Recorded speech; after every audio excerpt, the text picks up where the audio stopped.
Salut à toutes et à tous, bienvenue dans Milecto. Je suis Ludovic Mornan, exorciste chez Studio Black Sounds. Salut, moi c'est Dorothée, consultante et zytologue. Et aujourd'hui, on va vous parler de collab. Et oui, les collabs, les erreurs à ne pas faire pendant les collabs, Voilà, avant ou après même. place au jingle.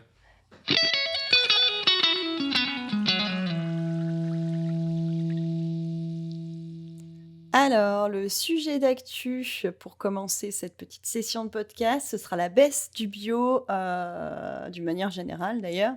Il y a dans un article de Rayon Boisson, une étude de Nielsen qui vient de sortir, en fait, qui calcule le chiffre d'affaires du bio, notamment depuis le début de l'année jusqu'au 6 novembre. Donc, on est sur des données qui sont quand même plutôt récentes. Ouais, Et en fait, on a un recul du chiffre d'affaires du bio qui est quand même de moins 3,6%, ce qui est quand même pas rien. ouais, c'est considérable. Là, on s'imagine, c'est une tendance sur laquelle on avait, que moi j'avais entendu parler de cette tendance. On s'imagine d'ailleurs qu'avec l'inflation, tout ce qui se passe actuellement, ça ne va pas s'arranger.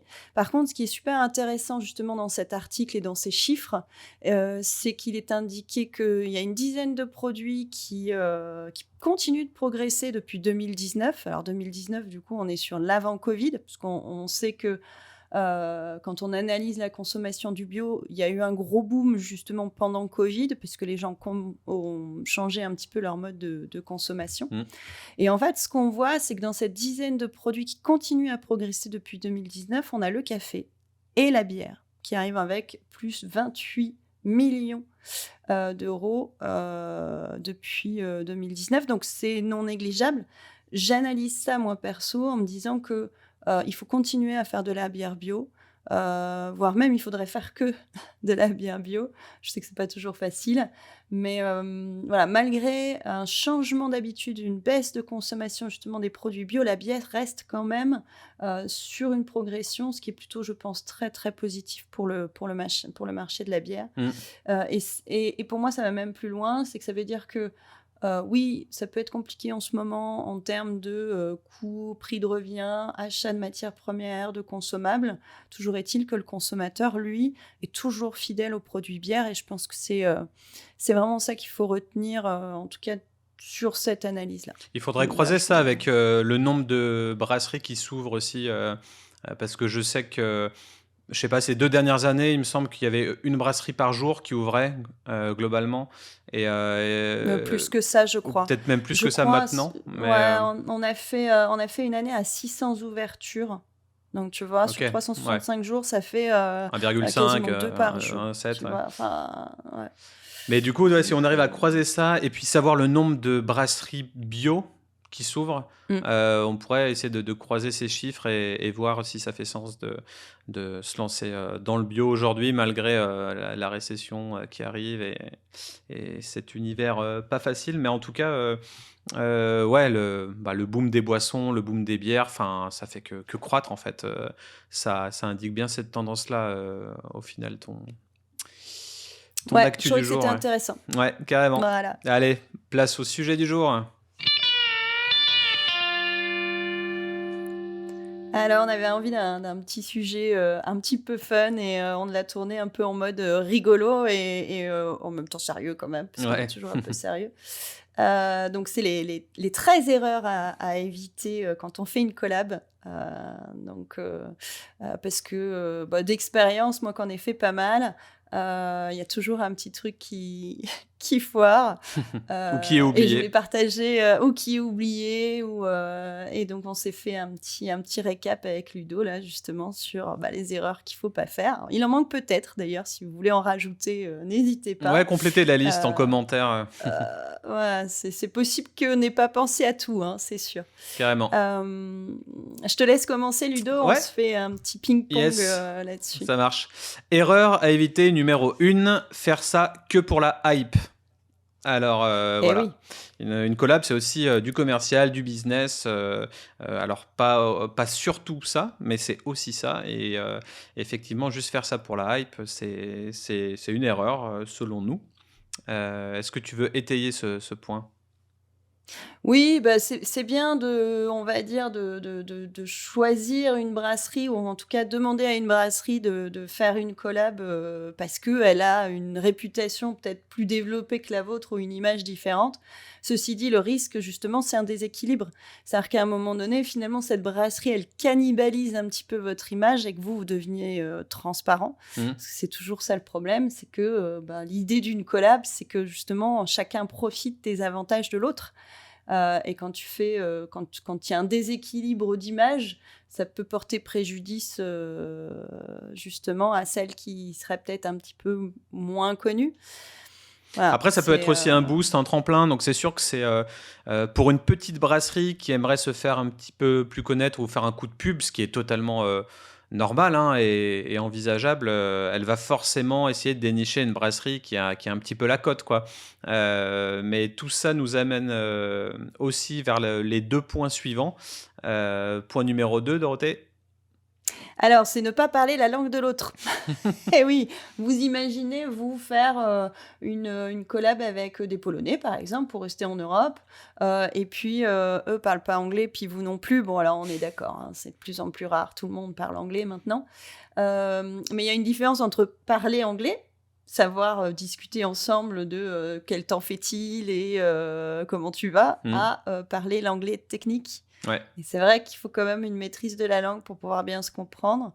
En amont, s'il y a des échanges de mails, tu peux toujours utiliser Google Trad, mais sur le jour J, si tu veux que l'ambiance soit bonne, il faut quand même que tu puisses un peu comprendre ton collègue. Mais bon, C'est donc il y a clair. quand même un besoin, ouais, un besoin de parler la langue et ça rebondit sur notre troisième point justement, Ludo. Ouais, troisième point qui est ne pas avoir les mêmes valeurs. Donc c'est une erreur de ne pas avoir les mêmes valeurs et de devoir faire une collab avec, je sais pas, une brasserie qui serait fasciste, par exemple, alors que nous, on est de gauche, Ouais, je sais pas. Euh, tu vas dans les Ah, bah, je vais extrêmes dans là les un extraits, peu, mais mais oui, au moins on comprend. au moins c'est clair.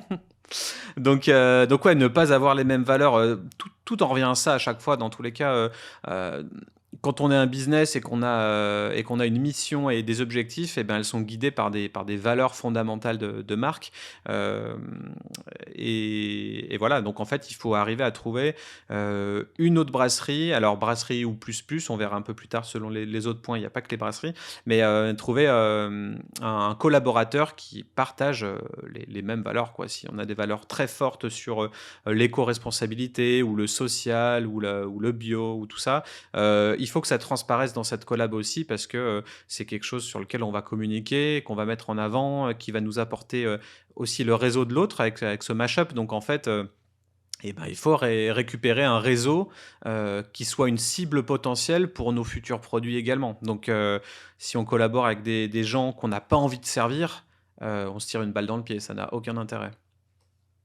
Alors, c'est vrai que sur la bière, comme ça, à première vue, ça peut paraître être quelque chose de moins marqué que sur d'autres produits.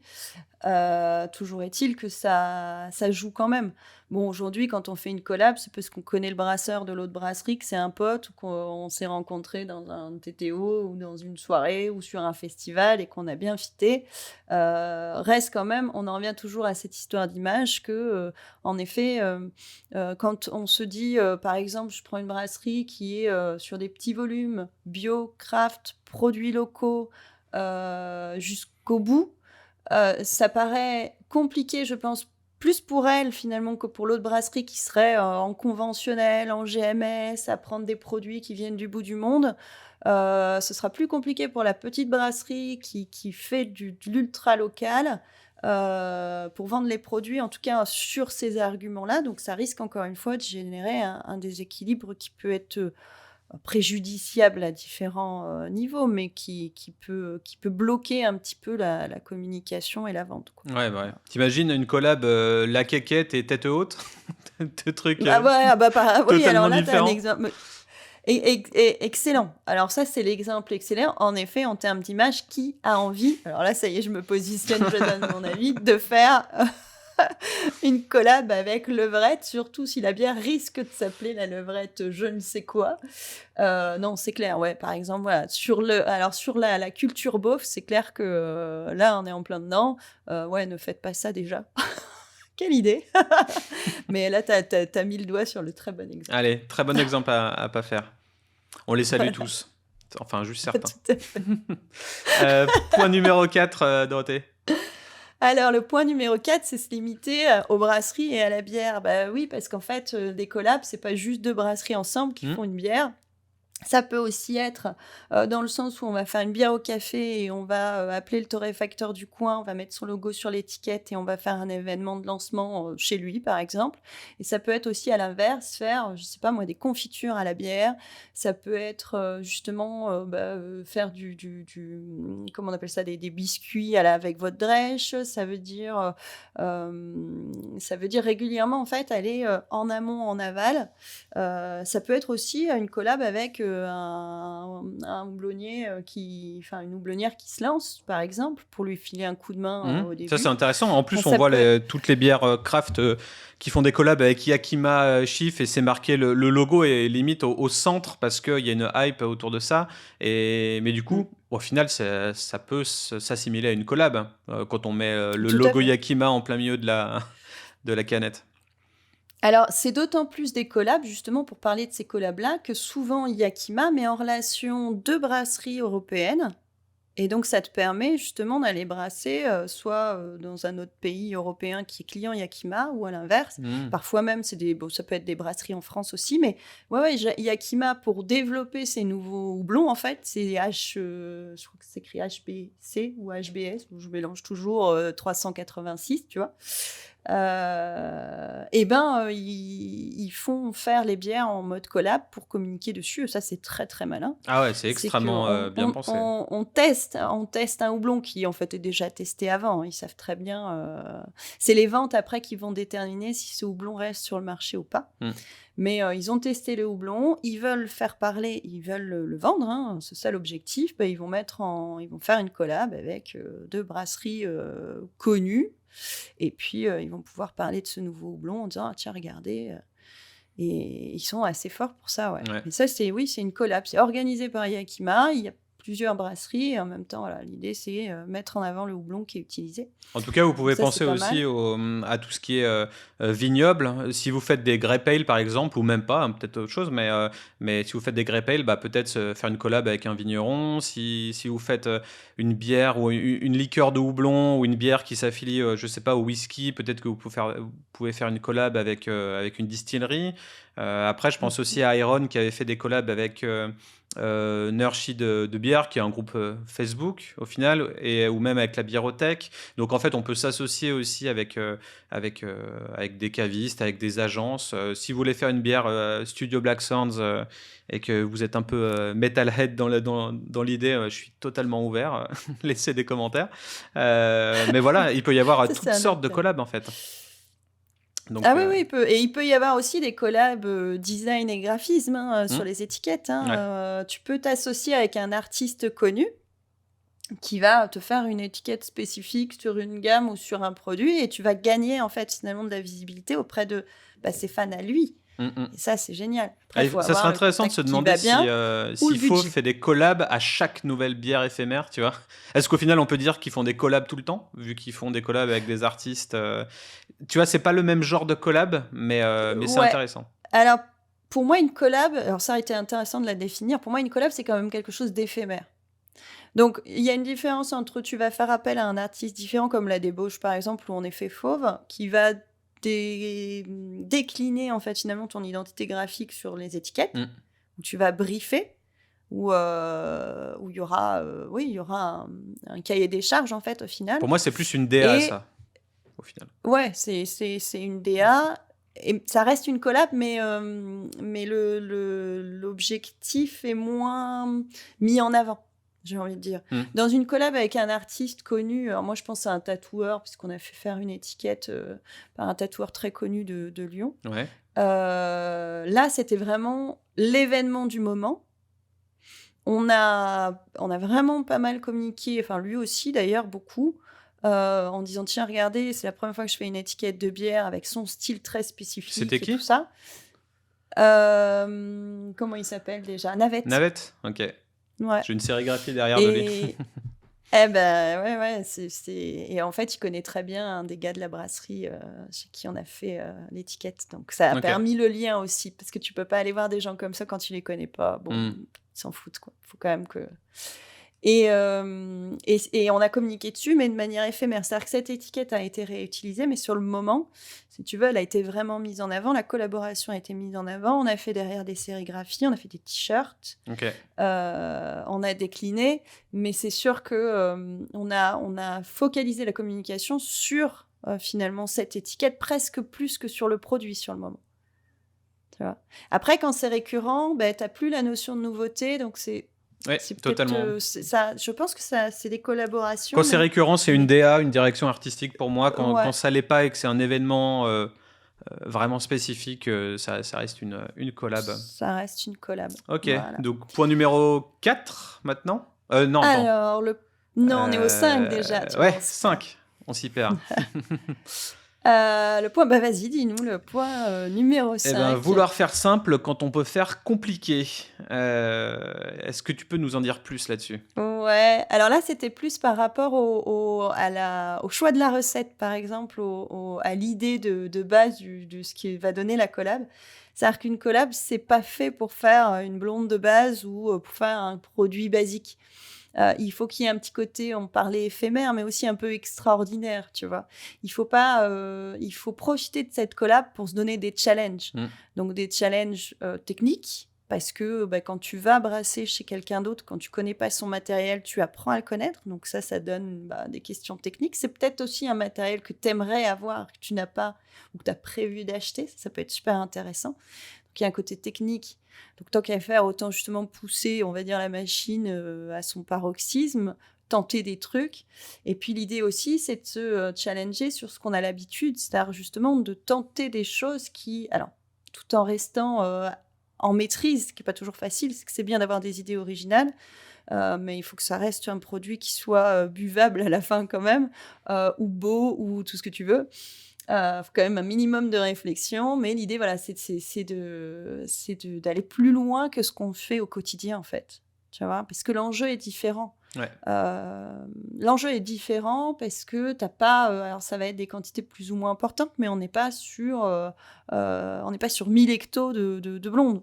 Hein, on va être sur, allez, 20, 30, 40, 60 hectos d'une bière.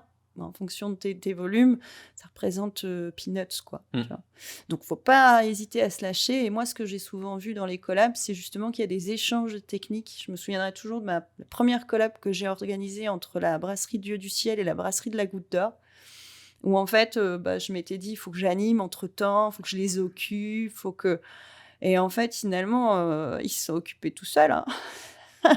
Donc, je me souviens que Jeff avait expliqué comment faire les paliers sur le matériel de Thierry, parce qu'en fait, bah, il avait à peu près le même dans son brewpub. Enfin, et en fait, je les écoutais d'une oreille, parce que je comprenais pas tout à l'époque, c'était il y a longtemps.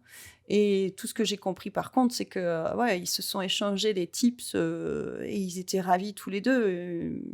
Enfin, je pense que Thierry a appris pas mal de trucs et Jeff était content de pouvoir, de pouvoir brasser, venir en France aussi, parce que c'est Dieu du Ciel, c'est une brasserie québécoise. Enfin, c'était un super moment et j'ai senti qu'il y avait une vraie alchimie entre les deux, c'était cool. Mmh. Et je l'ai souvent vu ça dans les collabs, du dire ah mais au fait ça tu fais comment, ah tiens au fait là-dessus j'ai une technique, tu devrais essayer ça. Après t'essayes pas, ton problème, mais franchement c'est Mais t'en souvent ressors très grandi, enrichissant en ouais. fait. Ouais, carrément. Mmh, Par contre, faire attention franchement, ouais. à tout ce qui est gaspillage aussi, parce qu'on va pas se limiter à faire simple, mais du coup, on peut peut-être acheter en masse pas mal de choses et puis gaspiller des produits, des ingrédients.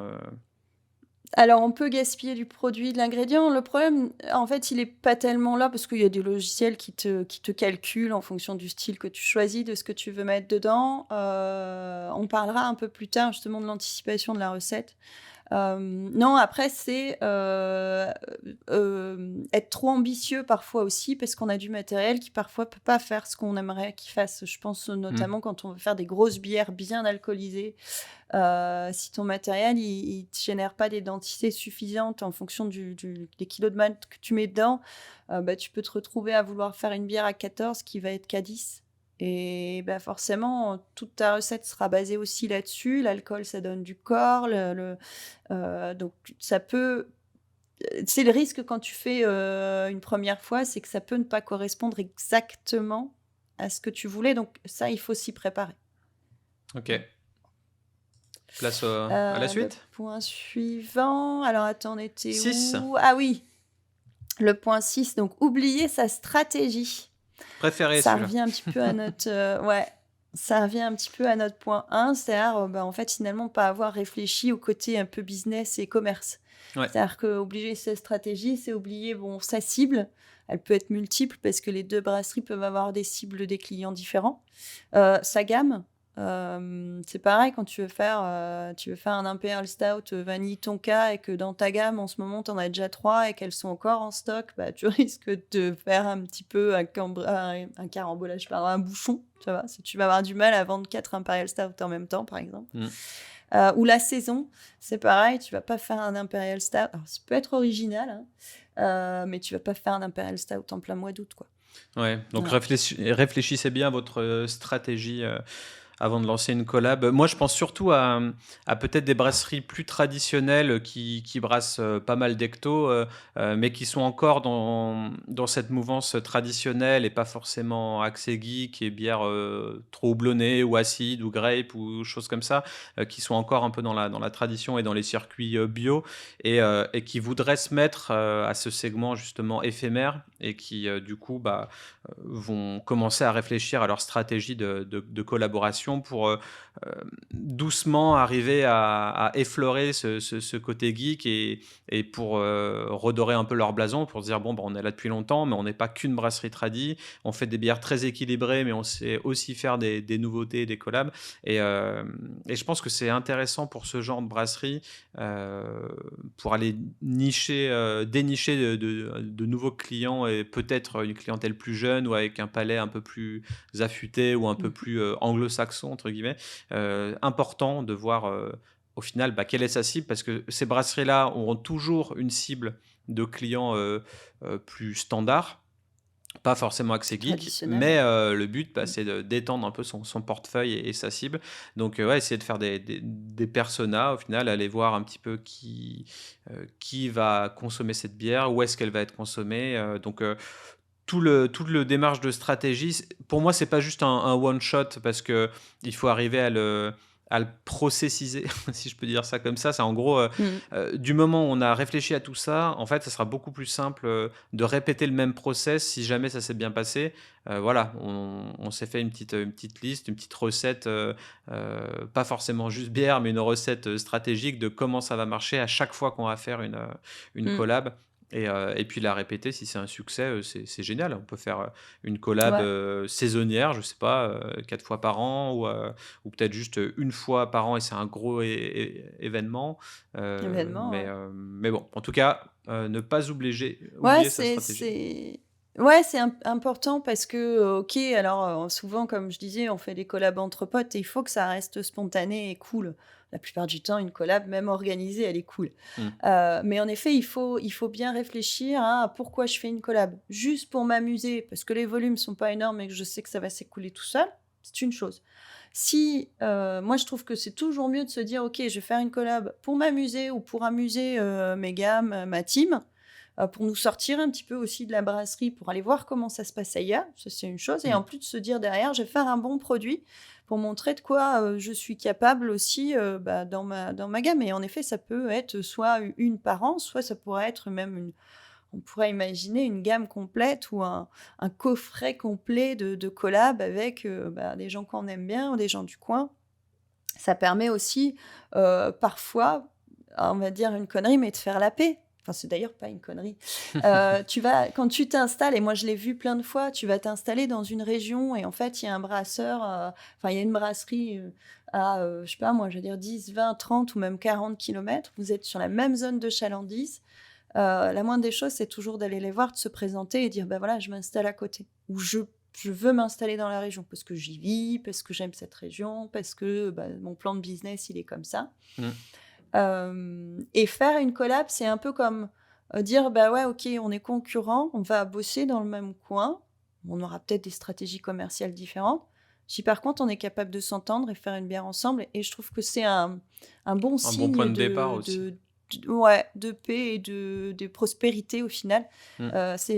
Faut jamais voir l'arrivée d'un concurrent comme quelque chose de mauvais, parce que ça veut dire qu'on doute de soi. Faut au contraire se dire, bah ok, je suis plus tout seul, donc je vais me challenger. Donc je vais réfléchir à ce que je peux mieux faire, à comment je peux changer les choses, à comment je peux me différencier de lui ou de elle. Enfin, tu vois, c'est des choses comme ça.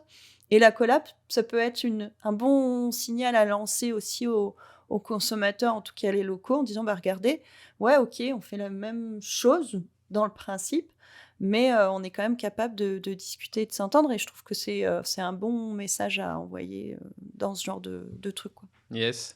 Allez, point numéro Voilà, 7. voilà.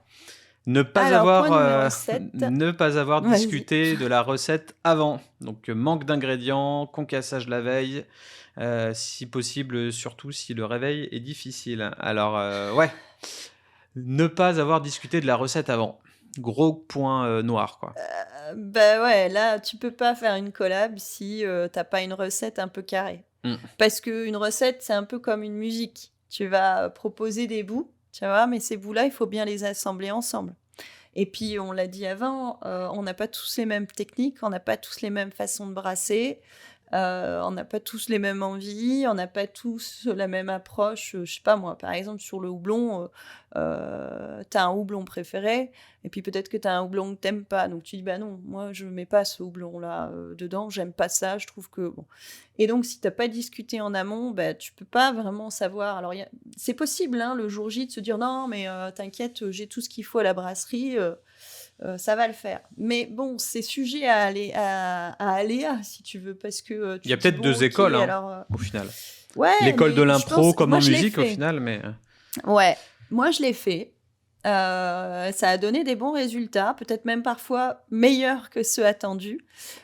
Pour des histoires toutes cons où bah merde, il manque un sac d'avoine. Ah bah mince, il manque un sac de. C'était quoi? Attends. C'était du Cara, je crois. Et puis on a mis du biscuit, et puis en fait c'était vachement meilleur. Après le houblon prévu, d'habitude c'était celui-là, puis il était plus là. Donc on a. Ça, quand tu as du choix à la brasserie, tu peux t'amuser à interchanger les ingrédients, c'est pas trop le souci. Quand tu as moins de choix et que tu dois faire avec ce qu'il y a, ça peut être compliqué. Et puis c'est surtout que voilà, si en plus, comment dire, t'as pas, tu as du mal à te lever le matin parce que tu as fait la chouille, on en parlera au point suivant, ben, tu peux pas réfléchir correctement, quoi. Mm. C'est source d'erreur. Ouais. Donc, si tu n'as pas un petit peu anticipé, et je parle notamment du concassage la veille, parce que le concassage, c'est chiant, ça prend du temps. C'est franchement pas l'aspect du brassage le plus fun. Si tu l'as fait la veille, si tu as préparé un petit peu, bah, franchement, ça te fait gagner du temps. Donc, si tu te réveilles un petit peu tard, tu sais que tu as ça en moins à faire. Moi, je me souviens d'une collab comme ça où, bon, on avait commandé les ingrédients, mais ils n'étaient pas arrivés. Ouais. Donc on a fait ça chez Crazy Hops un lundi, parce que on fermait les boutiques de temps en temps le lundi, donc le lundi c'était le jour idéal. On a dû faire 2 équipes, nous on est parti genre à 9h de Paris, on a dû arriver à 10h je dirais, ou 11h même chez Crazy Hops, 10h peut-être quand même. Les autres ont reçu les derniers ingrédients à 11h à Paris, sont arrivés genre à 14h. On a commencé le concassage à 15h, on a fini, il était 1h du matin. Ah ouais. C'est bien, c'était rigolo. Et le lendemain, tu Franchement, on travailles s'est marré. Et le lendemain, on travaillait à 11h. Bon, Ouais. ça va. Horaire boutique, mais donc va, c'était 11h. jouable. Mm. Et ça fait une grosse journée. Hein. Je sais qu'il y en a une paire qui était crevée à la fin. Ouais, c'est clair. Il fallait rentrer et refaire la route dans l'autre sens. Mais c'était super. Mais tu peux pas faire ça comme ça à chaque fois, quoi. Ouais. Ce qui nous T'as amène des contraintes qui font que... au point suivant. Ce qui nous amène au point suivant. Tout à fait. Donc, surtout, ne pas se mettre une caisse la veille, s'il vous plaît. Alors, je dis ça, puis je suis la première à le faire. En fait, ce qui se passe, c'est que souvent, quand c'est pas dans notre région, on arrive la veille. Qu'est-ce qu'on fait? On fait la tournée des bistrots. On s'éclate, on s'amuse, on se couche tard et on boit trop. Et le lendemain, souvent, c'est difficile. Moi, j'ai eu une collab, je me souviens, chez Scumen, où j'ai passé plus de temps allongée dans le canapé qu'à brasser, à tel point qu'ils ont appelé leur canapé Dorothée. Est-ce qu'ils t'ont mis dans la collab, du coup? Oui, ils m'ont mis dans la collab parce que j'avais quand même, ce que j'ai quand même un peu fait la com ce jour-là et j'avais surtout fait une très très belle photo avec un verre scumen, le houblon, le Mmh. malt et le café parce qu'on avait fait une bière au café. Et j'avais quand même un peu bossé et par contre, en fait, c'est pas tellement ils ont brassé sans moi, c'était très bien, je pense, mais non, c'est moi qui ai culpabilisé de ouf en me disant: «Mais t'es trop con, regarde ta journée, t'en as pas profité, tu là, t'es frigorifié dans ton canapé, à attendre que ça se passe, c'est nul, quoi». Donc je m'en suis voulu, je pense, beaucoup, enfin je pense, non, je m'en suis voulu beaucoup. Il faudrait marquer sur C'est les vrai que étiquettes, ce que le brasseur a vraiment fait lors de la collab. Ça me ferait beaucoup rire, une étiquette où sur le oui. front directement, c'est marqué collab, 2 points, machin a fait ça, machin a fait ça, machin a fait ça. Ça Oui, serait alors drôle. à mon avis, ce sera, machin a goûté les bières de la brasserie, Mais ça serait machin très a drôle, fait hein. la sieste. Allez, souvent on met le houblon quand même. Ouais, On dédrèche, dans les collabs, on dédrèche et on met le houblon parce que c'est pour la photo, ça fait toujours bien. houblon et levure pour la Mais photo et ouais, voilà. Mais la levure, même pas des fois parce que faut monter sur des échelles et en termes d'assurance, ça peut être compliqué. ouais, si tu la tête dans le cul en Ou plus, alors tu es déjà parti. mmh, Un truc qui est très rare aussi quand tu fais une collab, c'est que, tu fais pas le nettoyage la plupart du temps. c'est Tu vrai. laisses celui qui accueille se taper la partie, rinçage, nettoyage, CIP. Bon, ça, c'est le côté agréable d'être invité et tu fais pas tout le suivi de fermentation non plus, Mmh. ni les dry up, à moins d'être à côté et de pouvoir, y retourner régulièrement, mais sinon, souvent, c'est fait, pareil, hein, par la brasserie qui accueille, donc heu, faut avoir confiance, quoi. Parce que la Yes, fermentation, c'est pas rien. c'est Donc sûr. Alright, point numéro 9. voilà. Mal mixer les 2 identités visuelles. Alors les 2 ou plus, si vous êtes plus dans la collab, mais quelque chose que j'ai vu souvent, alors j'ai pas d'exemple précis là pour ce podcast et puis ça serait peut-être pas bienvenu non plus de balancer des Ouais, on n'est designs pas là pour dégueulasses, mais tailler. Sauf la levrette. sauf celle-là. Mais du coup, bah alors, pour le coup, mal mixer les 2 identités visuelles, ça avec un avec quelqu'un d'autre, je me demande ce que ça ferait comme dessin d'ailleurs sur l'étiquette.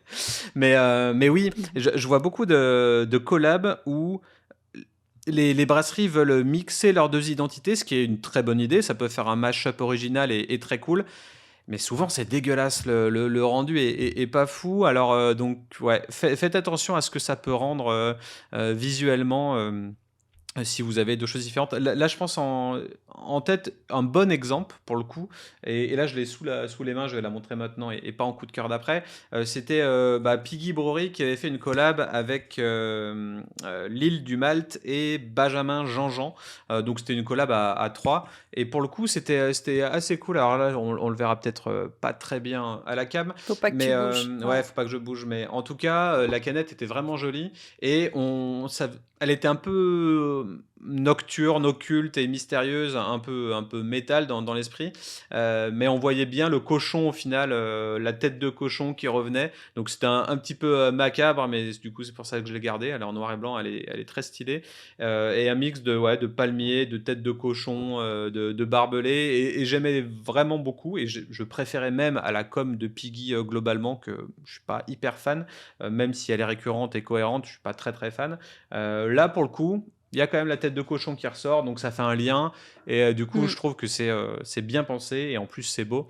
Euh, donc, euh, donc voilà. Donc juste faire attention à Mmh. son identité visuelle. Faire un mashup, c'est bien. Si c'est au détriment du visuel et qu'au final le consommateur n'achète pas ta collab, ça sert pas à grand chose. C'est pas la peine et je rebondis aussi là-dessus parce que c'est pas toujours évident. Alors, on voit des collabs où c'est l'identité de la brasserie qui accueille qui est gardée. Ouais. Pourquoi pas? Mais Mm. bon, ça invisibilise un petit peu la brasserie qui était invitée. Et faire comme tu viens de montrer, finalement, un design complètement différent et donc peut-être une collab à 3 mois avec un artiste ou une artiste, bah, finalement, ça permet de sortir de ces codes, Mm. tout en de toute façon, après, il y a des briefs, hein, c'est ça aussi, c'est important de bien faire les briefs. C'est-à-dire que, quand tu fais, déjà, c'est bien connaître, l'artiste ou le graphiste ou la graphiste qui fait tes étiquettes. savoir comment elles fonctionnent, bien communiquer ensemble et puis dire exactement ce que vous envisagez. Donc ça veut dire qu'il faut avoir réfléchi en amont, les 2 brasseries ou en tout cas les collaborateurs pour le coup Mmh. ou collaboratrices à justement quelle image on veut donner de cette bière. On en revient en fait finalement à notre stratégie, notre cible, notre gamme. Est-ce qu'on fait un design complètement différent où en effet on fait des rappels de chacun? Est-ce qu'on garde notre identité parce que c'est nous qui la brassons et on rajoute des petits éléments? Enfin voilà, tout ça, ça se réfléchit Mais en tout pour cas, avoir un beau ce qui est résultat. intéressant, c'est de voir, où sur l'étiquette sont placés les différents logos.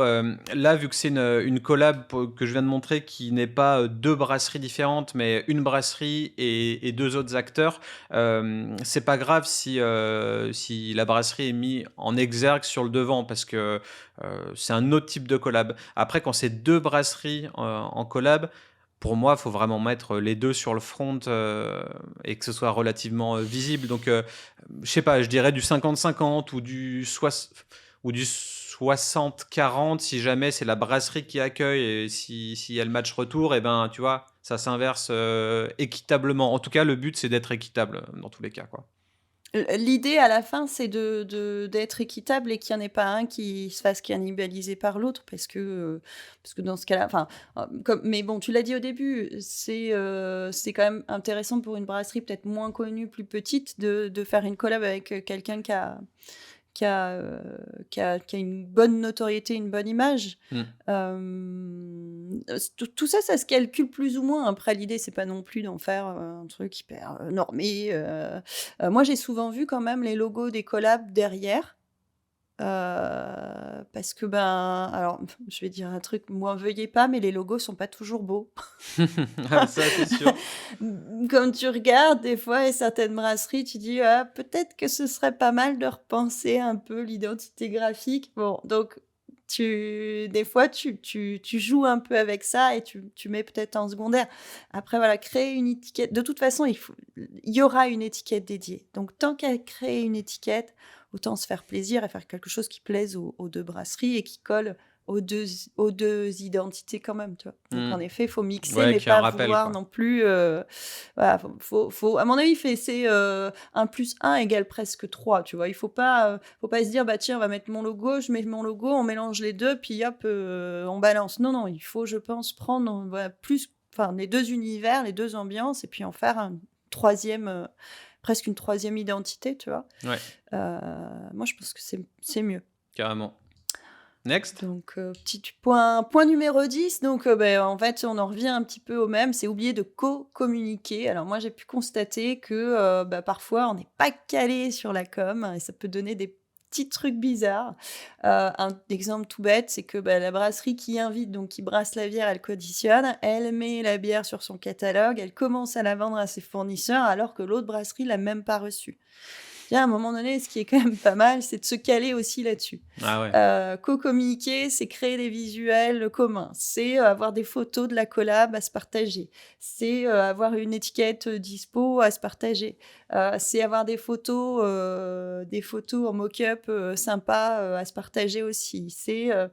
Voilà, co-communiquer, c'est juste se dire: «Bon, ben, quand est-ce qu'on lance la bière? Dans quelles conditions on lance la bière?» Alors c'est pas toujours nécessaire de faire un événement, mais c'est des fois sympa de se dire: «Bah, allez tiens, hop, tel jour, on va dans tel bar où on est, clients tous les 2 par exemple, ou, un bar qu'on aimerait bien aller voir, mais qu'on n'a pas démarché encore», tu vois? Ça peut être, sympa en lui proposant clé en main un événement en disant: «Bah, on a fait une collab ensemble, on aimerait bien la présenter dans ton bar». On peut s'amuser à mettre, 2 bières de la brasserie de chacune des brasseries, ça fait déjà, tu vois, 5 becs d'occupés, ça peut être plus. Tu vois, on peut s'amuser comme ça, donc sur de l'événementiel, sur les réseaux sociaux aussi, où, on n'a pas forcément le même public.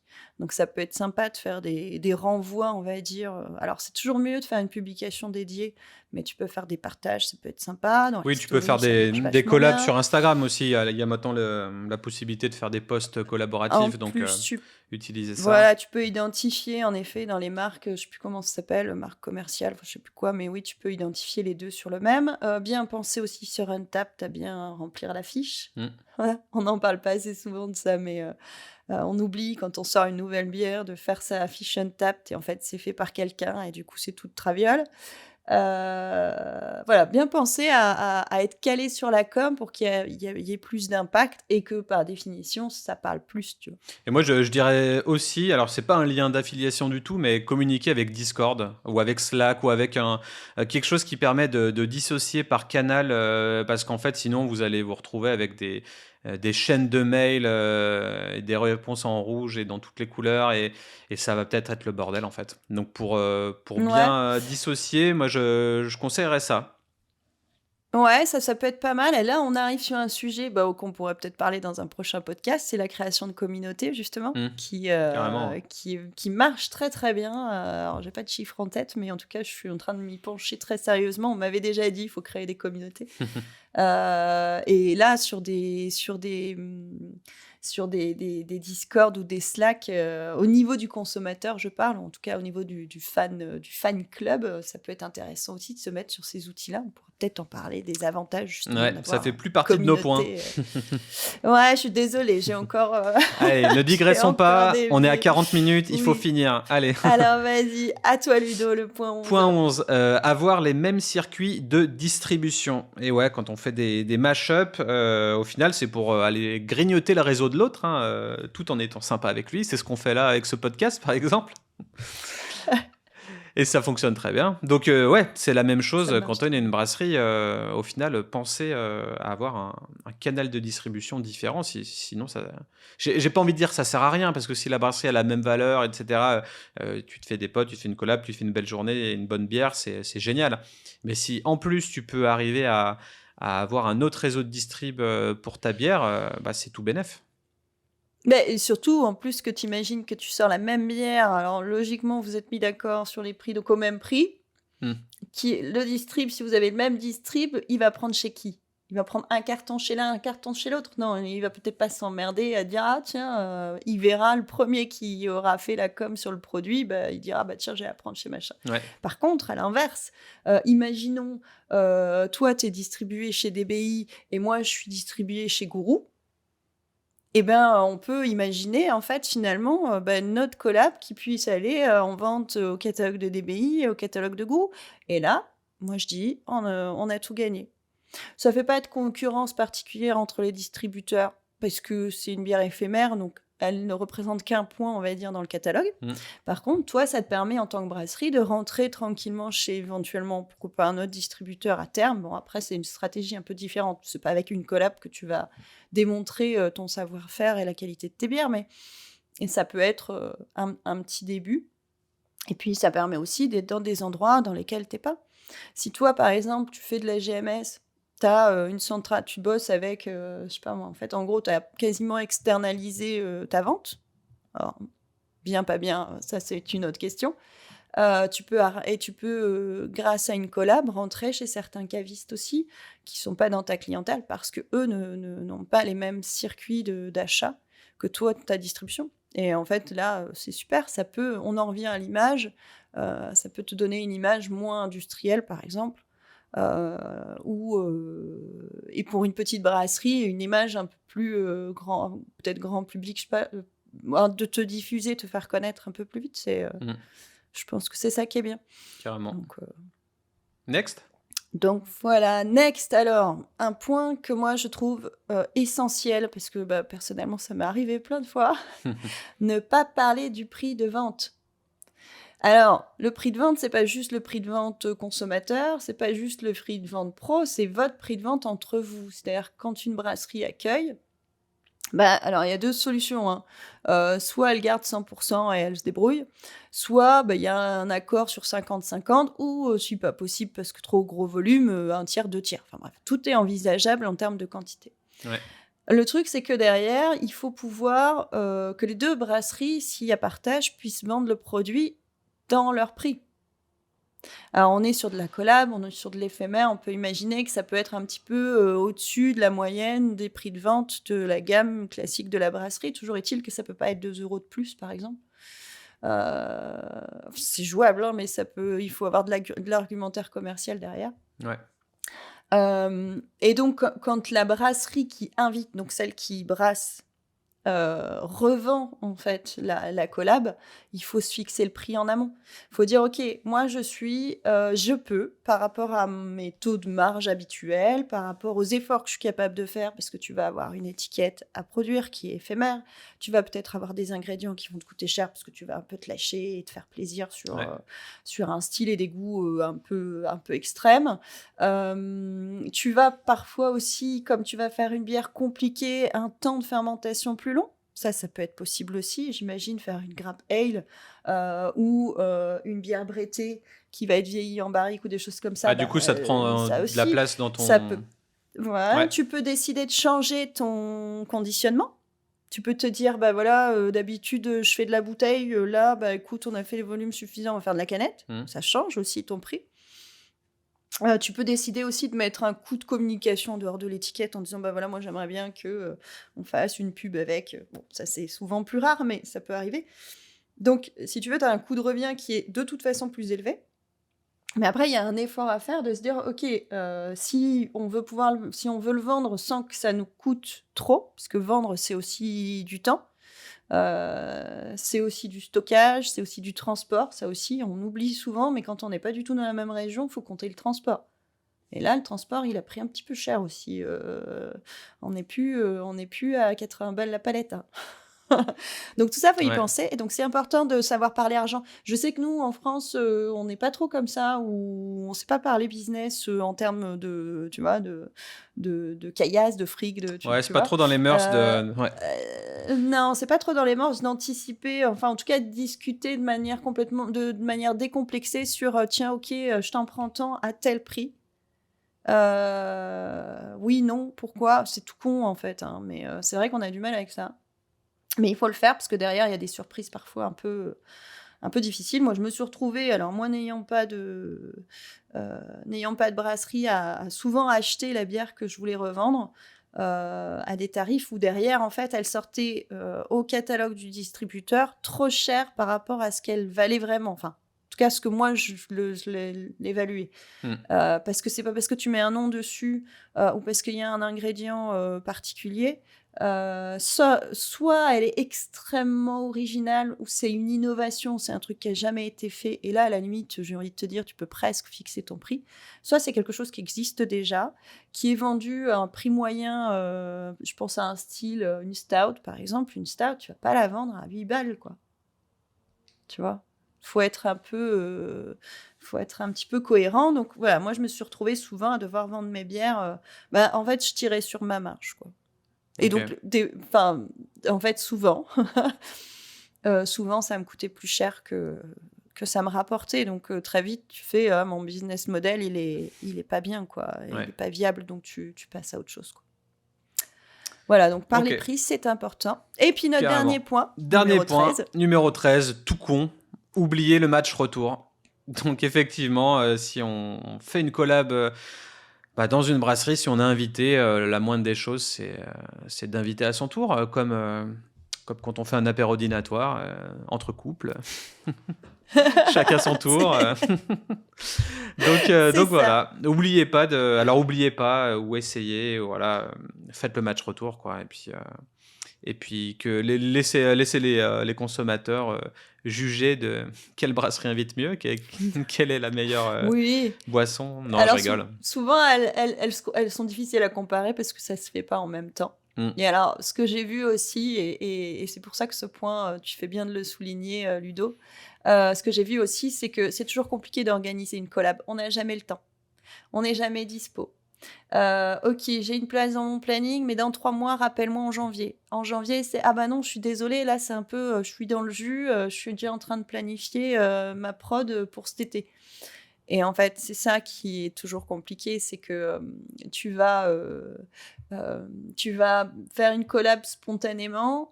Oui, il faut faire un match de retour. Après, faut le planifier, le match retour. Ouais, après il y a la vraie vie qui entre en jeu, Eh oui, et souvent, personne n'a jamais le temps, mais bon, et ouais. essayez d'y penser. Donc ça veut pas dire, bon, bah, cocher les 13 points, avant de faire une collab. C'est sûr que, bah, la vie fait que vous faites ce que vous pouvez, hein. Mais en tout cas, nous, on a essayé d'identifier des choses, à ne pas faire pour les faire bien, du coup. Et là, on peut passer, si tu le souhaites, au coup de cœur du jour.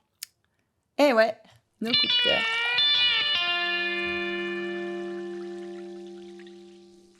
Alors, en coup de cœur, on va rester sur le thème. Mhm. Alors, moi, j'ai réussi à récupérer, attends, je vais essayer de me mettre bien, une bière de collab. Ouais, Alors, tu vu, ils sont super nombreux hein, sur l'étiquette. Alors, j'adore le nom, Peaky Brewers, je trouve ça génial. génial. Et alors, c'est 4 brasseries de la région grenobloise. Donc, je l'ai goûté ce matin pour être sûre quand même. À vous parler d'une bière qui est bonne. Je vérifie toujours. Et elle est plutôt très bien faite. Là, vous trouverez la note de dégust sur Bière Actu. C'est pas aujourd'hui, ce sera demain. Ok. Et en fait, ce que j'aime beaucoup dans l'idée, c'est que c'est 4 brasseries qui sont vraiment toutes proches les unes des autres. Donc, on est vraiment sur une collab très locale. Ouais. Et le nom, en fait, est aussi intéressant que la petite explication qu'ils ont mis derrière. Donc, 4 brasseries, 4 familles de mafieux, 4 identités. Au lieu de sortir les luparas, on sort les fourquets. En partant d'une passion commune, on met fin à la guerre et on vous propose une recette mafieusement délicieuse. On est complètement sur le thème de on est concurrents, Mhm. mais on est quand même capable de s'amuser et de faire une bière ensemble. Et après, est-ce qu'ils sont réellement concurrents sur le marché grenoblois? C'est une question intéressante. Moi, je ne pense pas. Je pense qu'il y a encore beaucoup de demandes, en tout cas ici dans la région. Et je trouve ça génial. Et pour info, ils l'ont pas mis là, mais ils ont utilisé le houblon cryogénisé de Yakima. Ok. Ouais, c'est Tu c'est sais, très le bien fait. cryo. Ouais, je vois le cryo. Ouais. Ouais. Mhm. Tu vois le cryo. Alors, c'est pas le cryo comme on connaît les houblons cryo, c'est vraiment celui qui est conditionné Ah, sous ok. Ah, bah, l'atmosphère. ouais. Ça Voilà. marche. Donc, ils Bah, en tout sont cas, amusés avec ça. bon petit texte, le côté mafia, le nom du coup, ouais, le naming de la bière, l'intitulé est Mm. sympa. Tout est bien pensé, c'est local, ouais, effectivement, c'est un bon truc. Moi de mon Bon, côté, après, excuse-moi, hein, ouais, si j'ai juste un petit mot à dire, c'est qu'ils ont un peu galéré à détourer les têtes. Parce que ok, quand tu regardes, on ne voit pas bien, mais vous verrez. C'est que tu vois qu'il y en a qui sont un peu plats de visage sur les côtés. Je pense aux deux derrière. C'est le seul truc. Après, c'est pas facile hein, de détourer ah bah les ça, hein, visages, on hein, n'est pas franchement. tous Là, il lui pro de manque une Photoshop. oreille. Là. C'est drôle. Allez, c'est le seul truc que je pourrais critiquer. Yes. Bah moi de mon côté, alors ça va être plus design et on va faire un petit tour, un petit flashback. La première qui est plus lointaine pour moi, c'était Blackman's Brewery Fit Bird Rock. Donc c'était une collab, mais c'était quand j'habitais en Australie, à Melbourne précisément. Et au final, c'est une des étiquettes qui est un peu cabossée que j'ai ramenée dans ma valise parce que je l'ai bien kiffé. Au final, voilà, petite première étiquette que j'aime bien. Blackman's Brewery qui était le long de la Great Ocean Road, donc c'est la fameuse euh, la fameuse route dans laquelle il y a à la fin je perds mes mots. Tu vois, c'est les souvenirs qui me reviennent là et qui ravivent et Ouais, j'arrive plus à trouver. Mais en tout ça te cas, chamboule, je ouais, crois. ça me chamboule parce que c'était, tu sais, dans le film avec Kenny Reeves et le film de surf entre Kenny Reeves et Patrick Oh, Swayze, je me rappelle plus le nom, oui, honte à moi. moi non plus. Et en tout cas, c'est une des fameuses plages sur laquelle il surfe et il se fait emporter par les vagues. Et en fait, c'était une excellente brasserie là-bas, Blackman's. Ils faisaient des canettes géniales et c'était top. En tout cas, j'ai perdu le nom. On le retrouvera en commentaire. On le Honte à moi. mettra en commentaire, en Ensuite, source, il y avait on donnera quoi? l'info. Il y avait Pinta. Alors, collab Pinta et Tool. Au final, je savais pas que c'était une collab des deux, mais bon voilà, Pinta qui a une manière de communiquer assez sobre et classe. C'est Mm, toujours une photo au final. Là, c'est une pose longue qui est assez jolie. Et, bon, ça fait c'est penser très à du joli. Ouais. Popin aussi au final dans l'idée. Tool, bah, qui est connu et que j'achetais beaucoup justement en Australie, connu pour des designs fou, très graphique, très art contemporain et génial. Donc là, je suis conscient d'axer tous mes coups de cœur sur les designs et c'est celle que j'ai gardée au final. Et celle pour laquelle j'ai mis 5 sur 5 sur Untappd, pour moi, c'était pour l'instant mon coup de cœur non égalé. C'est Basqueland, qui est ma brasserie préférée de 2022, je crois, Ouais. featuring Verdante. Verdante, Mm. bon, bah, que Très très bon tout le monde aussi. connaît, très très bon. Donc là c'est de l'or dans les mains, avec le design à base de chats. Donc vu que j'ai 2 chats, je suis fan aussi. Et tout en noir et blanc. Il y a un côté, ouais, il y a un côté un poil dark, mais ça reste ludique parce que c'est de l'illustration. Alors là, c'est vrai que j'ai montré quasiment que de l'illustration, peut-être juste tous les pintas qui étaient de la photo. La photo. Et là, tu vois, on peut voir les 2 logos, Basqueland et Verdante. Alors, je sais pas qui est allé chez qui. Verdante est au milieu, mais c'est sur le même délire que Basqueland, avec le même illustrateur. Et ouais, du Citra, Racco, Nelson Sauvin. Cette bière était Ah ouais, complètement magnifique. fan. Complètement folle, cette bière. Enfin, voilà. Ouais, Top donc 5. tu lui mets 5 sur 5 pour le goût et aussi pour l'emballage Ouais, il y avait finalement. tout. Franchement, j'ai bu, j'ai fait, Ouais. c'est incroyable et le design est magnifique. Du coup, mais bon, j'ai peur que ce soit juste. C'était une double IPA, On j'ai n'en peur que ce trouve soit plus. juste ouais, une éphémère. Et le titre, c'était My Eyes, but not the beer. Donc, si vous voulez la goûter, elle est ultime. Et voilà, Ouais. c'était les coups de cœur d'aujourd'hui. Petit coup de cœur graphique, collab, ouais, c'est cool. C'est ça. C'est cool, c'est cool. Voilà, voilà. Et ben, c'est tout Eh pour ben, aujourd'hui. tout à fait, on a fini notre petit podcast. Moi, je vous souhaite une bonne journée. À très bientôt sur Milecto. Carrément. À plus. Ciao, ciao. Ciao, ciao.